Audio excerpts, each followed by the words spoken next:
Vizag steel plant లో జరిగిన ప్రమాదంపై యాజమాన్యం చర్యలకు రంగం సిద్ధం చేసింది. అందులో భాగంగా 22 మంది ఉద్యోగులు, అధికారులు కూడా షోకాజ్ నోటీస్ ఇచ్చింది.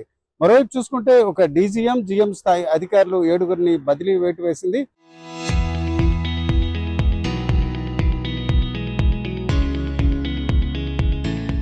అందులో ముగ్గురు జీఎంలు కాగా మరొక నలుగురు డీజీఎంలు. అందులో ఇద్దరు హెచ్ఆర్ విభాగానికి చెందిన వ్యక్తులు కావడం విశేషం.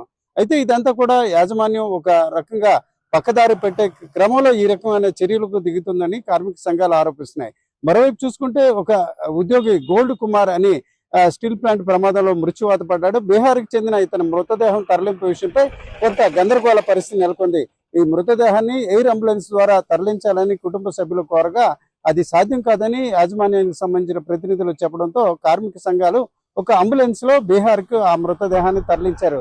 అయితే ఈ విషయం ఒక రకంగా వైరల్ కావడం, అన్నిటికంటే మించి యాజమాన్యం తీరుపై కార్మికులు, కార్మిక సంఘాలు మండిపడ్డాయి. అయితే తాజాగా ఈ ఘటనకు బాధ్యులుగా చేస్తూ ఇద్దరు అధికారులపై బదిలీ వేటు వేసిన పరిస్థితి. అయితే ఈ అధికారులు కూడా దీన్ని తీవ్రంగా పరిగణించారు. తమ తప్పు ఏమీ లేదు, యాజమాన్యం నిబంధనల మేరకే ఎయిర్ బస్ ఏర్పాటు చేయడానికి కొంత ఆలస్యం జరుగుతుందని చెప్పడం జరిగింది.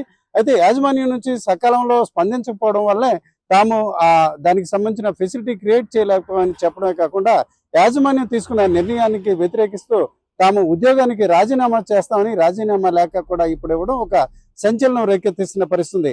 నిజానికి సంఘటనకు సంబంధించి భిన్నమైన పరిస్థితులు ఉన్నాయి. ఇప్పటికే బొకారో స్టీల్ ప్లాంట్ కి చెందిన డైరెక్టర్ స్థాయి అధికారితో కూడిన ముగ్గురు కమిటీ సభ్యులు ఇప్పటికే విచారణ కొనసాగిస్తున్నారు. ఈ విచారణ వస్తున్న దశలో ఈ రకంగా 22 మందిపై షోకాజ్ నోటీస్ ఇవ్వడం, 7గురు ఉన్నతాధికారులకు బదిలీ వేటు వేయడం, ఇవన్నీ కూడా ఒక రకంగా వైజాగ్ స్టీల్ ప్లాంట్ లో ఒక రకమైన కలకలం రేపుతున్న పరిస్థితి. ముఖ్యంగా చూసుకుంటే ఆ సంఘటనలో 9 మంది మృత్యువాత పడిన ఘటనతో పాటు మరొక 3 ఘటనలు కూడా జరిగాయి. ఇవన్నీ కూడా ఒక రకంగా నాణ్యమైన పరికరాలు లేకపోవడం, అట్లాగే ఏదైతే ఇతర అంశాలు ఒక ప్రాసెసింగ్ విధానంలో కూడా కొంత వ్యత్యాసం రావడం వల్ల ఈ రకమైన పరిస్థితులు జరుగుతున్నాయి. దీంతో దాని పూర్తి విచారణ జరిగిన తర్వాత దానికి బాధ్యులపై చర్యలు తీసుకుంటే అన్నిటికీ స్పష్టత ఉంటుంది. కానీ భిన్నంగా కార్మికుల్లో వస్తున్న వ్యతిరేకత, ప్రజల్లో కనిపిస్తున్న అసంతృప్తిని కప్పిపుచ్చుకునే క్రమంలో ఈ రకంగా షోకాజ్ నోటీసులు, బదిలీలు చేస్తున్నారని కార్మిక సంఘాలు ఆరోపిస్తున్నాయి. కెమెరా పర్సన్ తిరుపతితో రామచంద్రరావు, RTV, విశాఖపట్నం.